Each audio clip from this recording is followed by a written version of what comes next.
Good morning. Good morning. March 7th. This is my Sunday school class. I'm Doug Griffin.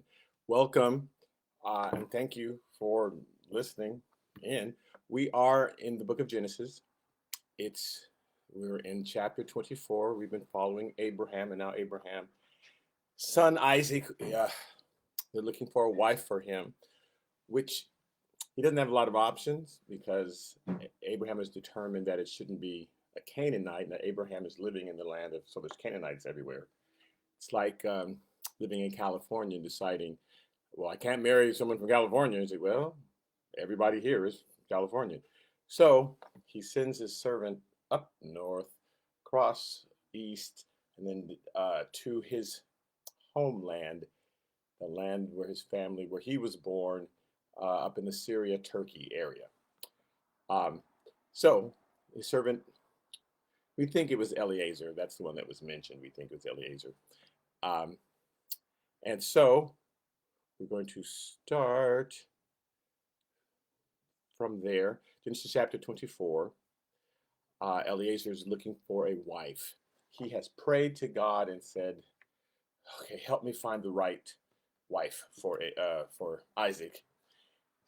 And so here would be the test. If I'm going to go to the well, and this is where all the women come out at evening time to get the water, and if I say to, I'm going to say to each of them, he's thinking, may I have some water? Some will say, no, get your own water. But, but just to make sure, I want her to say, yes, I'll give you water, and I'll feed your camels. So they come out. The very first one he speaks to is Rebecca. And sure enough, she says, yes, I'll get you some water and I will uh, feed your camels too. It's like, "Ah." So he holds his peace. I don't know.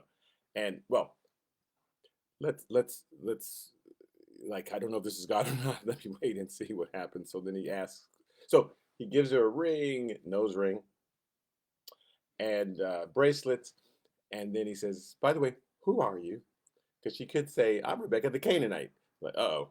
So she says, oh, I'm Rebecca, and she gives her whole lineage, and it turns out she's related to Abraham. It's like, this is perfect. So he tells her everything. Here's what I said to God, and here's what, oh, let's go get my brother Laban. So we're gonna start there. Genesis chapter 24. This is called Laban Makes a Deal. Genesis chapter 24, verse 28. Now Rebekah had a brother whose name was Laban, and Laban ran out to the man by the well. Now Laban has no idea who this is. He just sees a bunch of camels and a bunch of goods and like, ooh, I'm ready to make a deal with whoever this man is, whatever he wants, because that's who Laban is. And people give themselves away, right? So we have to believe people when they tell you who they are. So Laban doesn't even know anything, but he runs out. He's all excited.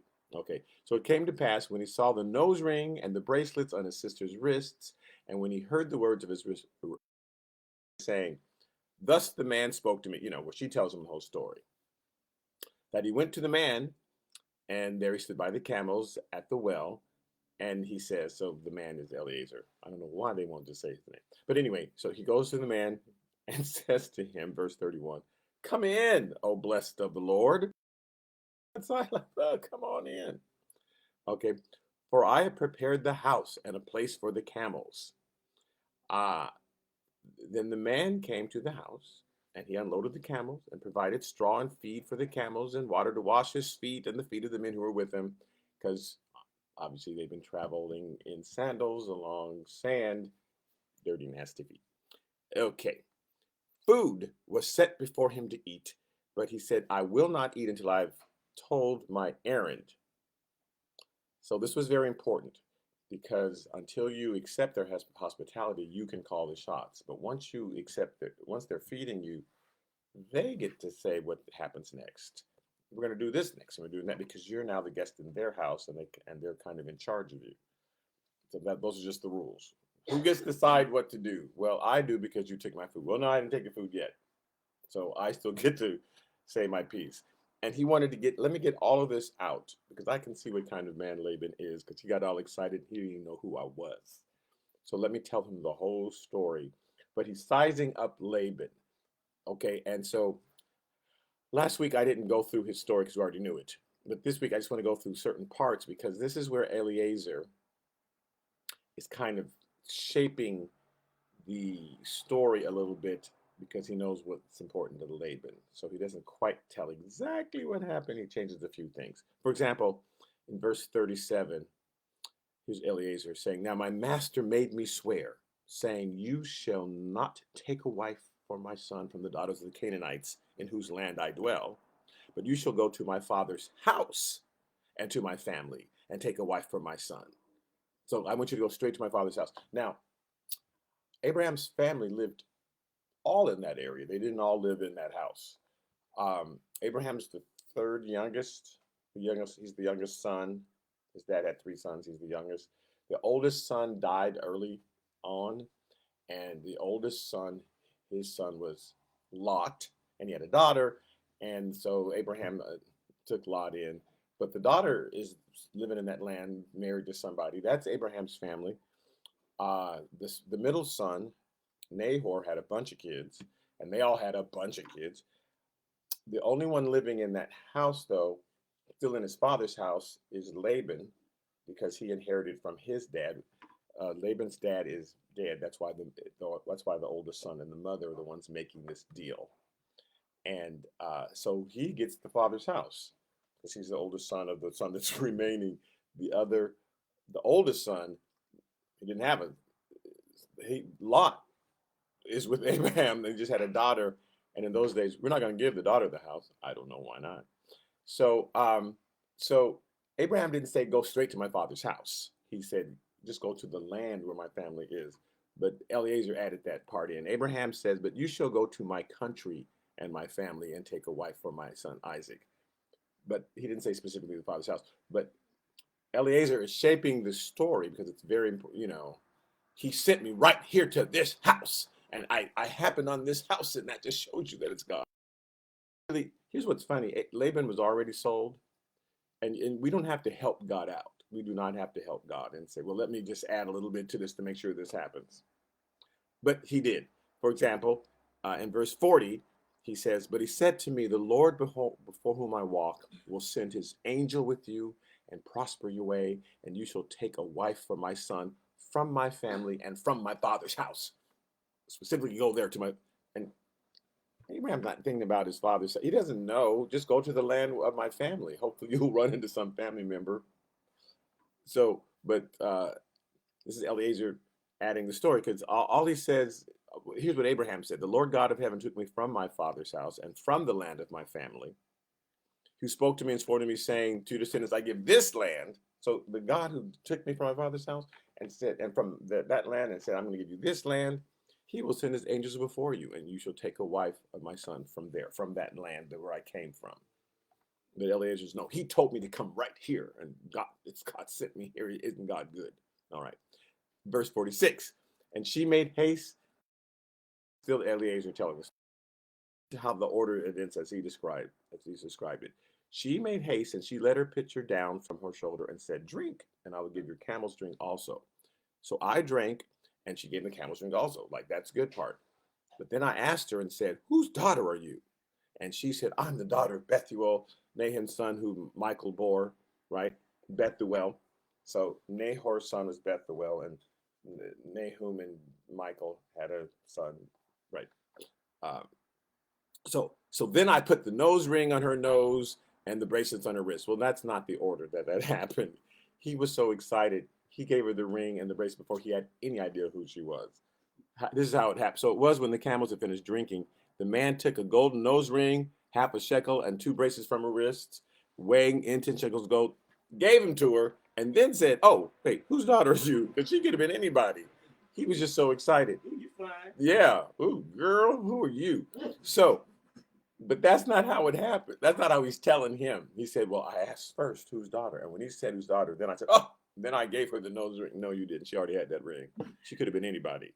I'm your mama. She could have been anybody." Okay, but that's okay. God was making it all happen. So, and he didn't have to change. If he only knew Laban, he would have known. He had me at hello. Laban was, let me say, as soon as I saw those camels, and that's who Laban is. And we're going to see Laban in the coming up chapters, right? When Abraham, Isaac, Jacob, when Jacob deals with him. Okay, Genesis chapter 24, verse 50. So then Laban and Bethuel answered and said, so that's Laban and his mother. Uh, well, actually, it's not. Well, okay. Laban and Bethuel answered and said, the thing comes from the Lord. We cannot speak to you either bad or good. Okay, so Bethuel's, I kept saying Bethuel was the son. Bethuel is the wife of Milcah, right? Milcah's the son. That's Laban's dad, was Milcah. Milcah is dead. Bethuel's there. And Laban, the older son, is making these deals. So here's what he did. So this thing comes from the Lord, because look how everything all worked together. And that's how we're supposed to examine our lives. There's a lot of things that work together, because I had a friend ask, how do I know if that still small voice is that God that I'm hearing, or is that just my own conscience? And that's valid, because sometimes we're just making stuff up. Ooh, God told me to do it, and God didn't say that. But you look at a lot of things lining up together. God is good. He's been God for a lot of years. So you can look at the circumstances, and you can, and then sometimes God will send somebody to tell you something, and sometimes you'll have a dream, and sometimes a small voice in your head, and all these things will line up, and you can look back and go, well, this must be God, because we were looking for a car, and then this man came up and said you want a car, and someone had earlier told me a man's going to come up to you and ask you for a car, and then we just happened down the street because our car broke down right in front of this car dealership. So you can look at all these things together, right, and say, okay, this must be God. So he doesn't leave us when there are really important decisions.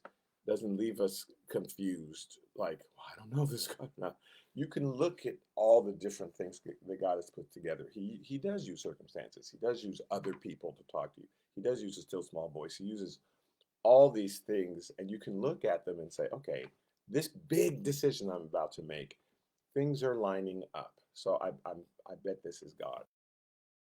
On little tiny things, you don't have to, like, should I brush my teeth? Let me set my mirror on fire. You don't have to, you should brush your teeth. Okay, but on big decisions like that, it's okay to wait. Now, what I like that Laban and his mama did is they didn't say anything good or bad. They said, well, we can, we're not going to say, well, that's not God, or, woo, it's not up to us. We can just look at what is happening, and we'll just keep our mouths shut. Because you're asking what do we think is we can't say nothing. There's 3 examples I want to give from the Bible about this sort of situation where there are times that we should just keep our mouths shut. We've talked about this one from Balak, when Balak is going to Balaam and trying to get Balaam to curse the Israelites. And in Numbers 24:13, he reminds him. In Numbers 24, verse 13, Balaam reminds Balak what he had told his servants. He said, if Balak were to give me his house full of silver and gold, I cannot go beyond the word of the Lord to do good or bad of my own will, to say yes or no. He says, what the Lord says that I must speak. So, I've already heard from God clearly, and so it's not my choice anymore. I'm good or bad. I can't say, yes, that's got to, or no, that can't, right? Okay, so we've already talked about that it's up to us to try to hear what God is saying and leave our opinion out of it, because we don't know what's going to happen tomorrow. There are things that we could say, you should do this because blah, blah, blah, blah, blah. And that very thing may just blow up tomorrow. We don't know. So it's important for us to try to search out what's God saying about this, because he's already been in tomorrow. So he knows what's going to do. And some of the things that make the most sense in the world won't make any sense the next day. Like, who would have thought that would have happened? God, he knew that was going to happen. That's why he was telling you to stay home and not go to that party. Why? So, and people who have listened, hey, you need to come on out to this part. No, something's telling me to stay home, so I think I better just stay home. Better listen. Here's what it doesn't mean to do, right? So here's the bad example when somebody didn't say one good or bad one way or the other. In Second Samuel verse 13, Second Samuel chapter 13. In Second Samuel chapter 13, verse 22, it says, and Absalom spoke to his brother Amnon, neither good nor bad. He didn't say anything, for Absalom hated Amnon because he had forced his sister Tamar. So this is a situation where there are stepbrothers and sisters living together because David had 3, 4 different wives. So they weren't, so they're stepbrothers and sisters. And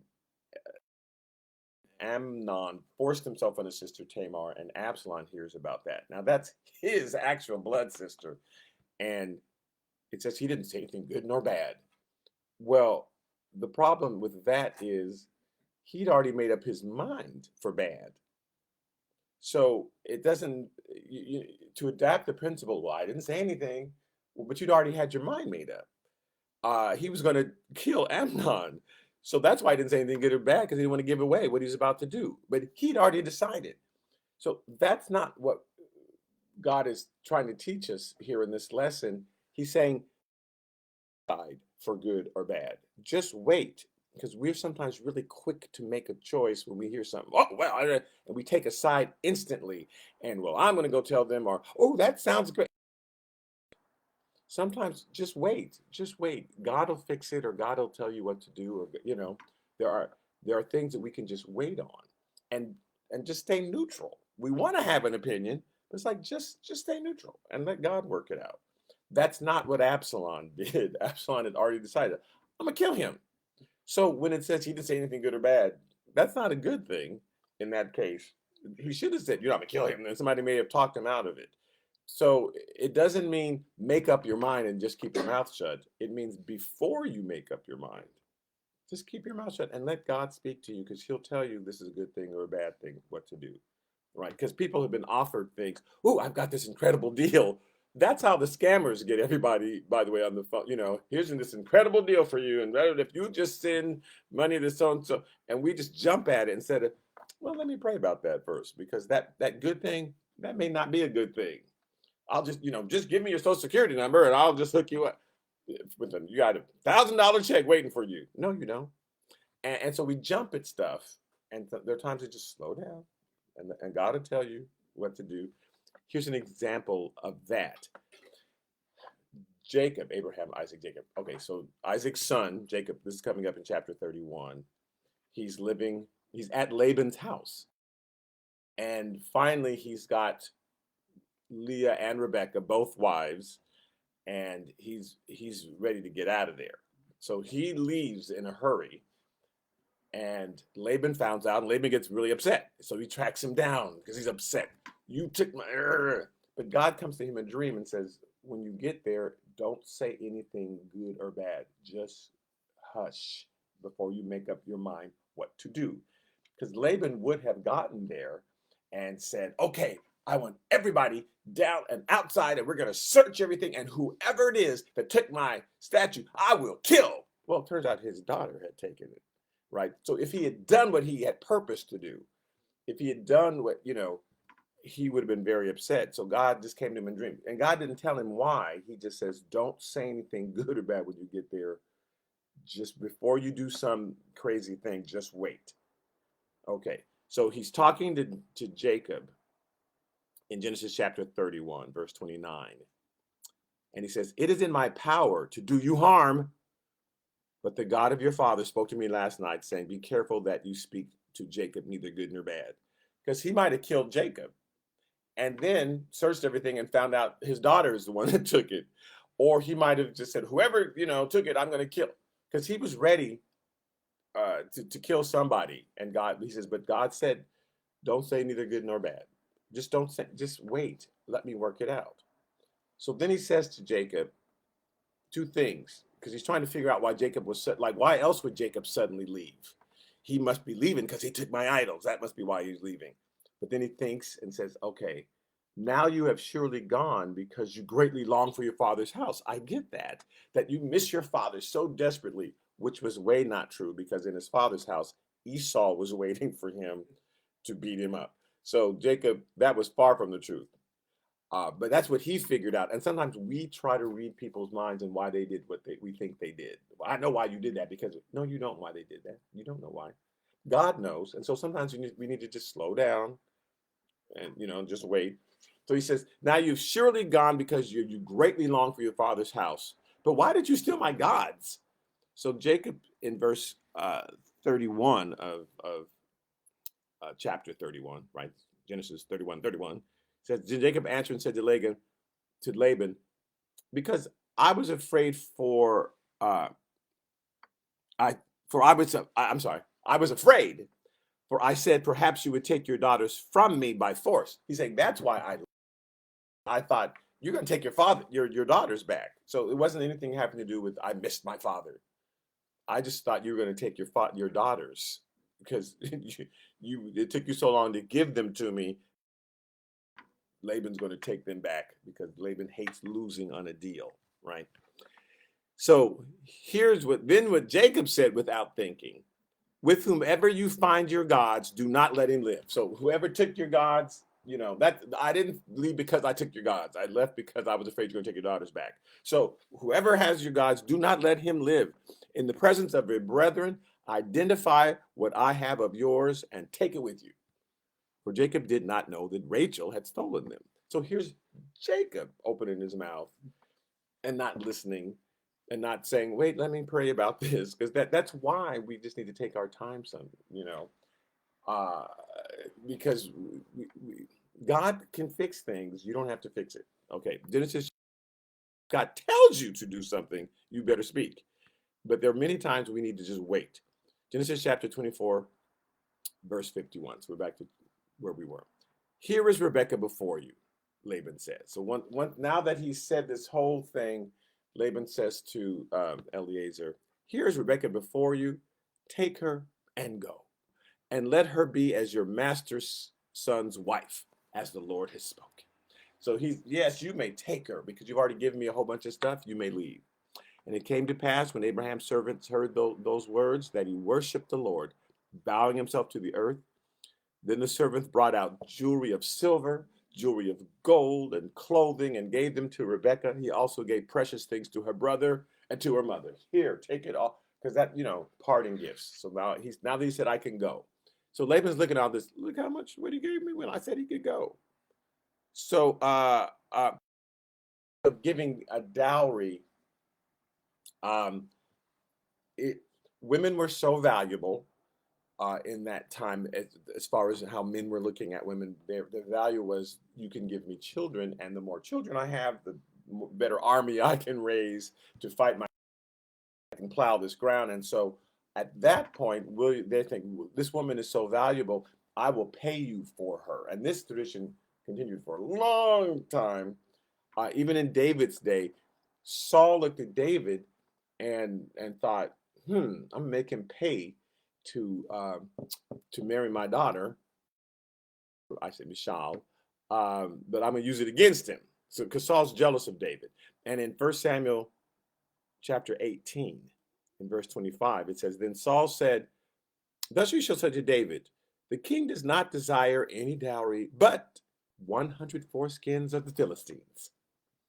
So to take vengeance on the king's enemy. So if you want to marry my daughter, which I hope you do, just bring, and because he's doing this because if David goes to the Philistines and start cutting off their foreskins, they'll have something to say to him, and hopefully they will kill him.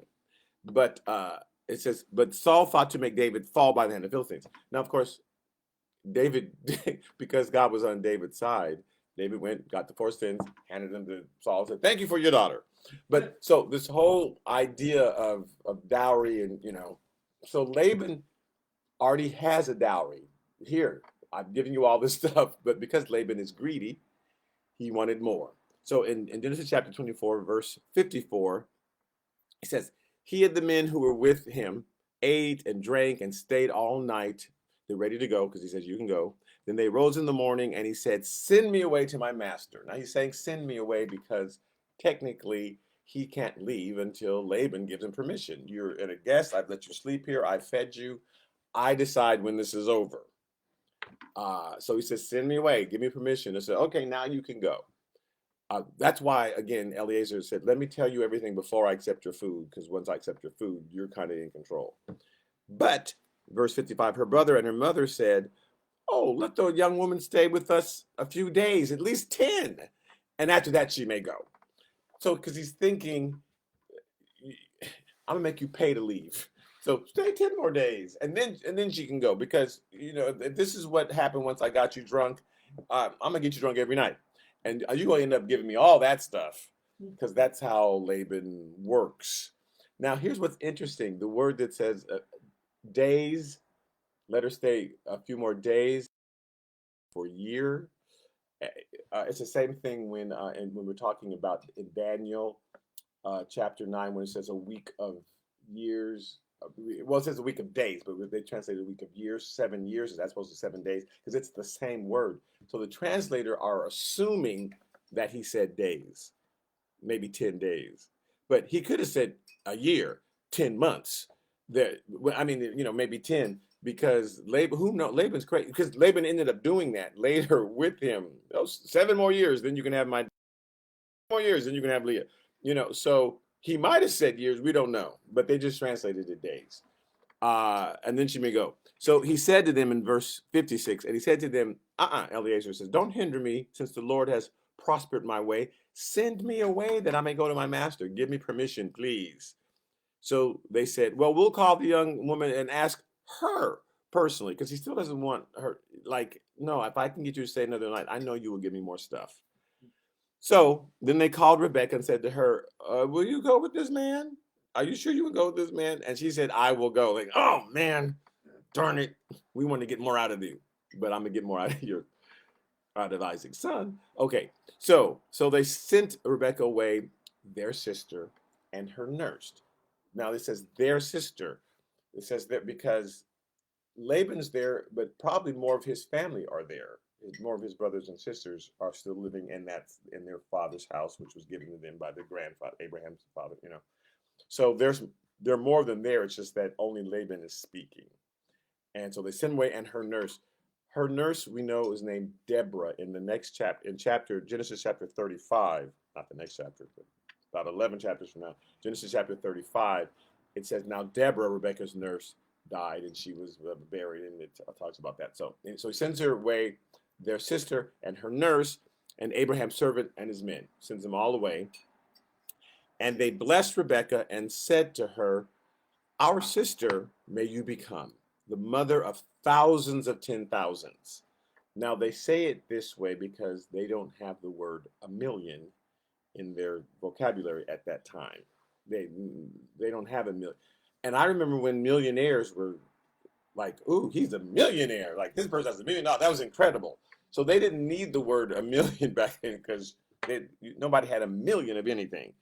Now we are dealing with billionaires, and and then who knows, 100 years from now they may be doing a trillionaire. I mean, just like crazy sort of stuff. But so you counted up to 1,000, and you counted to 10,000, and then another 1,000, and so thousands of 10,000, which is 10 million. But he said they could have just said, I hope you have 10,000 kids, 10 million, offspring, and they're blessing her, and may your descendants possess the gates of those who hate them. And this was a sort of type of blessing they would give. I want you to have a bunch of kids, and hopefully they will form an army. And that if any, and again, that was the reason each person to get a wife and make sure she could have a lot of kids, because you had to form your own army. People were going to come and attack your house or attack your tent. And so the more kids you had, the more chance you had of being able to defend yourself against the people who did not have your best interest at heart. So verse 61, then Rebekah and her maids arose. So her nurse is Deborah, who's personally attending to her, but she also has maids, because Abraham's family was wealthy. Abraham came from wealth. Okay.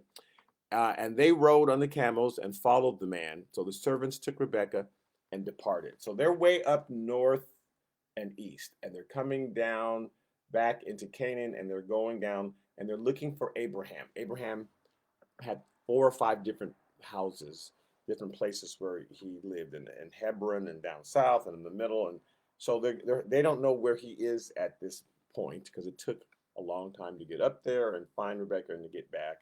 So they're traveling south. They're going south, but they're starting in the north looking for Abraham. And they stopped at all his other houses until they finally went way down south. I mean, they're looking for Isaac, and they don't know where Isaac is. Isaac could be in any of those number of places. In verse 62, it says, "Now Isaac came from the way of Beer Lahai Roy. Beer Lahai Roy, for he dwelt in the south." Now we've heard this place before. Beer, B-E-E-R, means well. Yes, amen. And Lachai is life, and Roy means to see. Now we'd heard this place before. In Genesis chapter 16, when Hagar first got pregnant, and then she had a little bit of an attitude, and Sarah said, "There can't be two of us with an attitude living in this house. I'm the only one who can have an attitude, so you're going to have to go." So Hagar left, and she stopped at a well, and God spoke to her and said, "Hagar, where are you going?" And she's heading south. She's heading south. She's going to go back to Egypt because that's where she was from. And you know, and God, remember, say, "Don't go back to Egypt just because you're disappointed, just because you're upset. I've got you. I see your pain. Things are not working out for you, but they will. I'm going to bless your child." And we get anxious, we get depressed because things aren't quite working out, and we want to go back to Egypt. You know, I had it better back in Egypt. No, don't go back to Egypt. God's telling her, "I see you."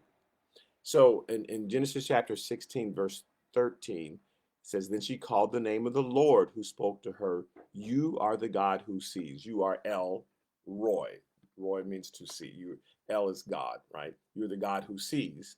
For she said, "Have I also here seen him who sees me?" You know, I've seen God. I thought this was just the God of Abraham. He talked about, but he actually sees me too. "And I have also here seen him who sees me.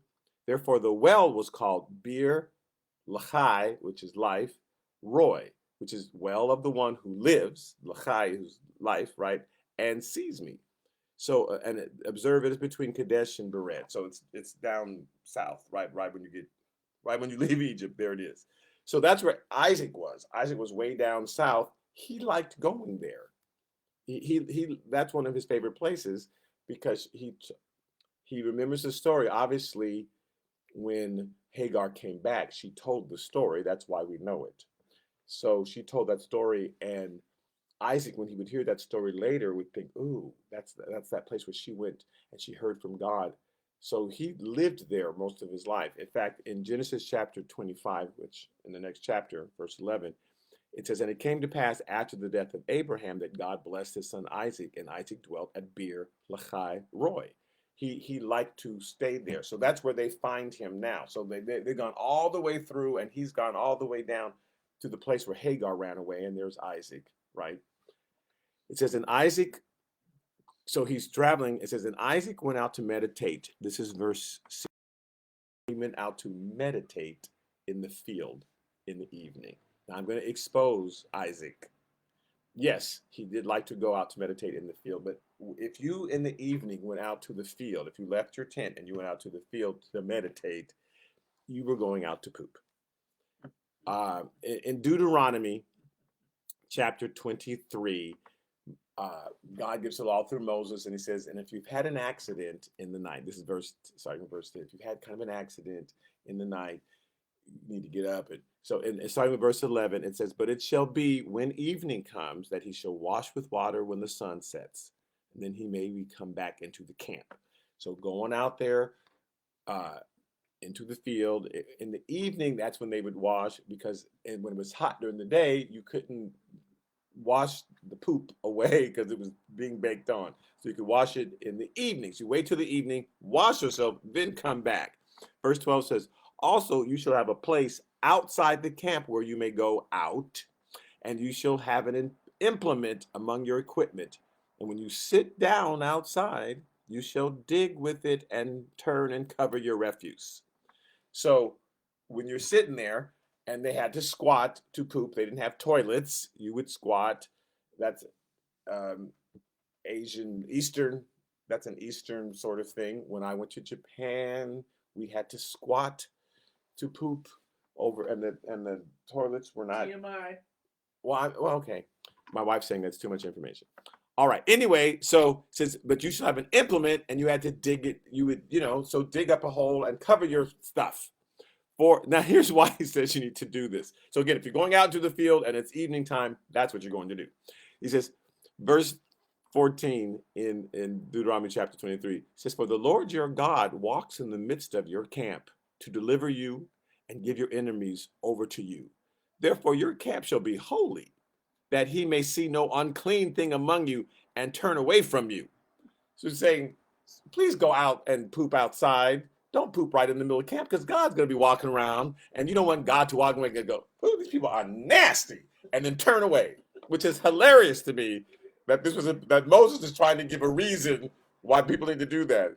Moses made this last part up. But we do that. We'll tell little kids, you got to look both ways, because there'll be a car right there. When you're about to cross the street and the car's going to run you over. Well, there's not always a car right there ready to run you over, but that's how we warn people in order to get them to do stuff. You give them the worst case scenario. You have to tell people, you better brush your teeth or you're going to look like this. And you show them the dentist picture, and they only have 3 teeth and they're purple and they look like a horse is coming out your mouth. So you always get people like that worst case scenario. So he's saying, please go and poop outside in the field in evening time. Wash yourself, because God may show up, and you don't want God to walk in and go, "Ugh, what is going on here?" and turn away from you. Yes, as though God has not seen poop before. So anyway, it says that he was out in the field meditating in the evening. Okay, and you can meditate while you poop. I know that I do. Okay, now he's also, but he is meditating, I'm pretty sure, and he's probably praying about, wow, they sent Eliezer out a long time ago to get me a wife, and Lord, I hope that he found somebody, and that's probably because that's nothing else on his mind. It's not that there was a sports team or he heard the news from the Capitol or something. There's nothing else going on other. I need a wife. So then he looks up. He says, and he lifted up his eyes and he looked, and there were, hey, I was just praying about this. Verse 64. Then Rebekah lifted her eyes, and when she saw Isaac, she dismounted from her camel, for she had said to her servant, "Who is this man walking in the field to meet us?" Because they had stopped in 3 or 4 other places, right, looking for Isaac. Eliezer didn't know where he was going to be, because and he didn't know where he was going to be, because he didn't know how long it was going to take Eliezer to find somebody and get back. It's like the days when we didn't have cell phones. You had to make plans, way in advance. I'm going to meet you at 3 o'clock at such and such, and you had to be there, because you didn't have no way of calling the person and telling them you were late. Anyway, so it's like they didn't know and nobody knew. So she'd seen all kind of other people. So is that him? Is that him finally? Because we've been traveling all this way, all throughout Canaan. And the servant said, "Yes, it is my master." Now it's interesting, because he'd been calling Abraham his master this whole time, but Abraham basically transferred to, you will now be serving Isaac, because I'm not going to be here that much longer. So yes, it is my master. So she took a veil and she covered herself. Another tradition. So before Isaac gets to see her well, she covers herself, because I should have looked this up. I'm not sure why they thought that was important to not be seen by your groom. Here's where it didn't work for Isaac's son, Jacob. In Genesis chapter 29, verse. Now it came to pass in the evening that he took Leah, his daughter, and brought her to Jacob. Well, she's wrapped up in the veil. And he went into her. So it came past in the morning that, behold, it was Leah. Surprise! So I don't know why you cover up. But anyway, so she covered up and she goes to Jacob. So Jacob has no idea what she looks like. However, the servant told Isaac all the things he had done. So even though he could not see her, he said, here's what happened. I prayed. I said, Lord, direct me. Lord, send me. And all of that happened. So this must be of God. So even though Isaac hadn't seen her, it says, then Isaac brought her into his mother's tent. It's like, well, I'm not gonna say good nor bad. I'm gonna, look what God has done. He brought her to his mother Sarah's tent, and he took Rebekah, and she became his wife, and he loved her. So Isaac was comforted after his mother's death. He was able to be comforted because look what God did. And if we know that God is doing something, that's why sometimes we want to wait. If you know that God is doing it, your heart can relax and say, I know this is all going to work out for my good. And so his heart relaxed once he heard that whole story. That's the problem with going too fast. And that's why we get anxious, because we're not sure if God actually sent us somewhere or if God is behind some big decision that we're making. And that's why we get nervous and we get angry and, well, why are you doing this? Stop that. But if God's doing it, we don't have to put all that pressure on it. We can relax and say, okay, I know this is all going to work out because God, whatever new thing comes up that freaks us out, we have to tell ourselves, this is not the first time God heard about this. God knew this was going to happen. And I know God sent me here. So God must have an answer for this. So I'm just going to shut my mouth. I'm not going to say neither good nor bad. I'm going to wait and see how God's going to fix this. So if we're following God, we can have that confidence that we're in his will. And that's what relaxes us. And so we've got to remind ourselves, nope, God sent me here. He's going to work it out. God knows what I have need of. He knows my rent's due. He knows this. He knows that, whatever the thing is. He knows we need a car to get to. If God's sending you, he's got the answers. And we can just learn. We just have to relax and say, okay, and comfort ourselves knowing God's got this in control. He's got it in control. All right. So we will start chapter 25 next week. And I'm inviting all Good Shepherd members, especially, to stay tuned for James Troop, who will be preaching again. And I know it's going to be good. And I will see some of the others of you on Wednesday. I won't even see you. I keep saying I'll see you, but I'll be communicating with you on Wednesday, where we are still in Matthew chapter 24, but we're almost done. Thank you again for tuning in, and God bless. Bye-bye.